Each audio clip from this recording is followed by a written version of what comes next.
بسم اللہ الرحمن الرحیم۔ ہمارے ہاں بہت سارے افراد ایسے ہیں جنہوں نے اپنی فصلوں کے اندر سولر سسٹم لگوایا ہے، اور اس کا نظام یہ ہے کہ شمسی توانائی سورج سے حاصل ہونے والی جو روشنی ہے اس کے ذریعے وہ ان سولر سسٹم سے پانی کو حاصل کرتے ہیں اور اپنی فصلوں کو لگاتے ہیں۔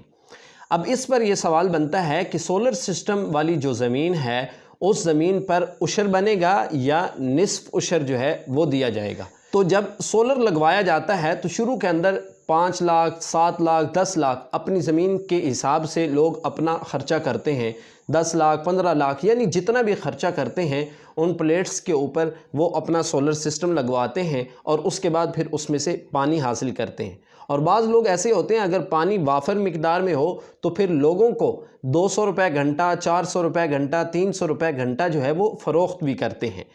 تو اس پر یعنی جو سولر سسٹم سے آپ نے پانی حاصل کیا اور اس پانی حاصل کرنے کے بعد اس فصل کی جو پیداوار ہوگی اس کا عشر جو ہے وہ آپ نے نصف عشر ادا کرنا ہے، یعنی نصف عشر یعنی 20واں حصہ آپ نے ادا کرنا ہے، اس میں سے 10واں حصہ نہیں، کیونکہ اس کے اندر آپ اپنا مال خرچ کرتے ہیں اور مال خرچ کر کے ہی آپ سولر سسٹم لگواتے ہیں، تو یہ آپ نے اس کے اندر مشقت کی ہے، تو اس مشقت کی بنا پر آپ نے نصف عشر یعنی 20واں حصہ ادا کرنا ہے۔